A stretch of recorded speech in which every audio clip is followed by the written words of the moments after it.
ভারত সরকারের বক্তব্য আমি উল্লেখ করতে চাই। ভারতের পররাষ্ট্র মন্ত্রণালয়ের মুখপাত্র রণধীর জয়সওয়াল জানিয়েছেন, নতুন দিল্লি এই পরিস্থিতি ও পুরো অঞ্চলের ঘটনা প্রবাহ অত্যন্ত নিবিড়ভাবে পর্যবেক্ষণ করছে। চুক্তিটি ভারতের জাতীয় নিরাপত্তা এবং আঞ্চলিক শান্তি ও স্থিতিশীলতার উপর কী ধরনের প্রভাব ফেলতে পারে তা খতিয়ে দেখা হচ্ছে এবং ভারত তার জাতীয় স্বার্থ সুরক্ষায় প্রয়োজনীয় পদক্ষেপ নেবে।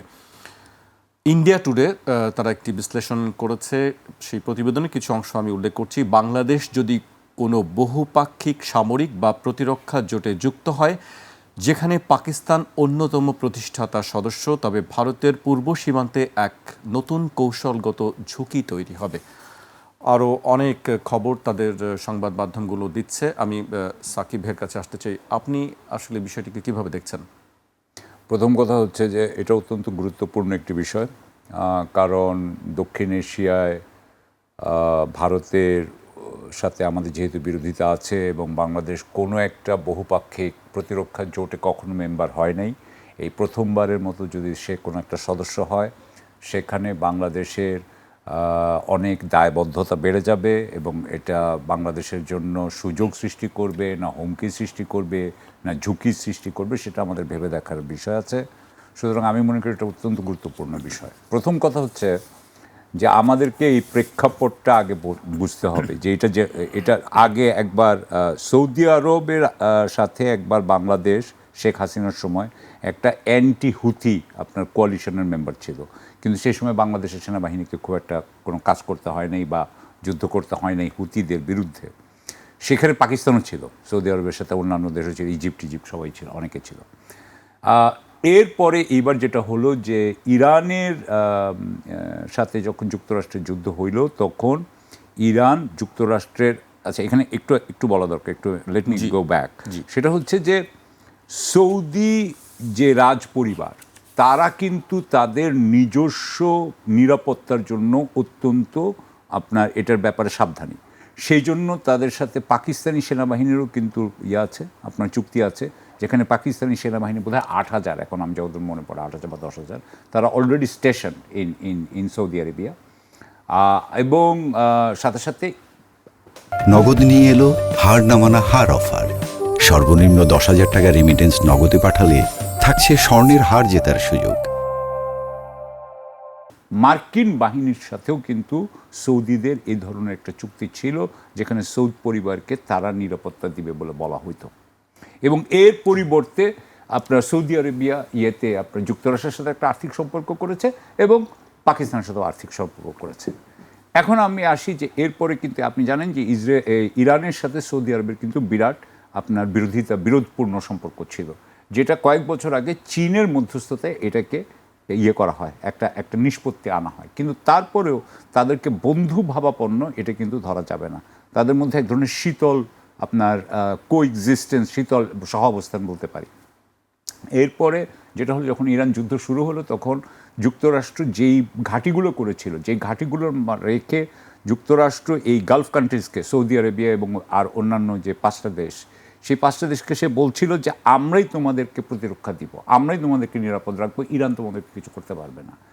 সেই যে চুক্তিটা ছিল, সেই যে সমঝোতাটা ছিল, এইটা কিন্তু এখন ভেঙে পড়েছে। কারণটা কি? কারণ হচ্ছে ইরান যেহেতু তার ঘাঁটিগুলোকে ধ্বংস করে দিয়েছে, মার্কিন যুক্তরাষ্ট্রের বাহিনী এখন আর মধ্যপ্রাচ্যে অন্তত ওই দেশগুলোতে থাকা সম্ভব না। বলা হচ্ছে তারা নাকি ইসরায়েলে নিয়ে যাবে তাদের ঘাঁটি। এখন এই অবস্থায় তাহলে যদি এই ঘাঁটিগুলো না থাকে যুক্তরাষ্ট্রে, তাহলে সৌদি আরবকে কেউ আক্রমণ করে, তাহলে সৌদি আরবকে রক্ষা করবে কে?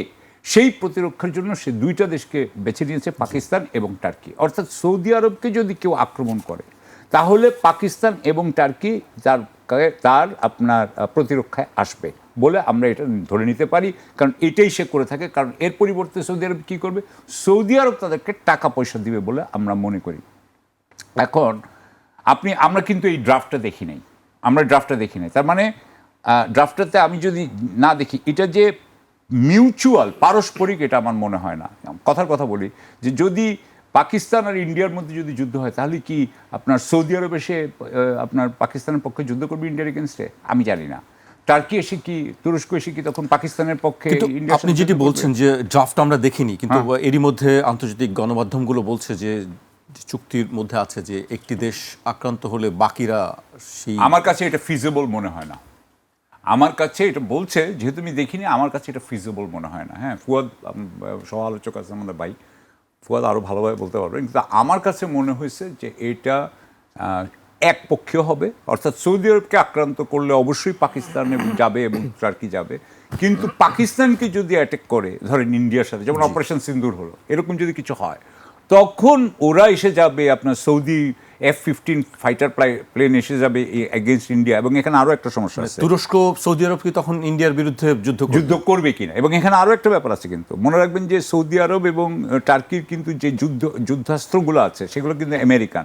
ওই যুদ্ধাস্ত্রগুলো কিন্তু আমেরিকার শত্রু দেশ না হলে কিন্তু আপনি ব্যবহারও করতে পারবেন না মোস্ট প্রবাবলি। ইন্ডিয়ার বিরুদ্ধে ব্যবহার করতে ওরা পারমিশন দিবে কিনা সেটা নিয়েও কথা আছে।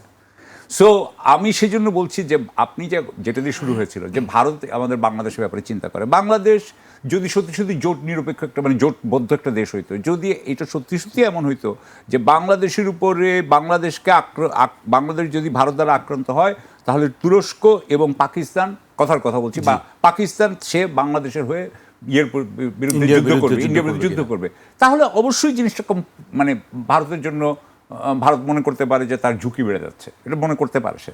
কারণ সে একা বাংলাদেশকে যতটা সহজে কবজা করতে পারবে, তার সাথে যদি তার দুইটা দেশ থাকে, টার্কি এবং পাকিস্তান, তার পাশে দাঁড়ায় থাকে এবং বলে যে আমরা তোমাকে কোনো মতেই বাংলাদেশকে অ্যাটাক করতে দিব না, তাহলে অবশ্যই ভারতের আপনার সীমাবদ্ধতা হবে। এবং তার ফলে উত্তর পূর্ব ভারতে কি হইতে পারে, বিচ্ছিন্নতাবাদীদেরকে কোনো মানে উৎসাহ দেওয়া হবে কিনা, এগুলো তারা ভাবতে পারে।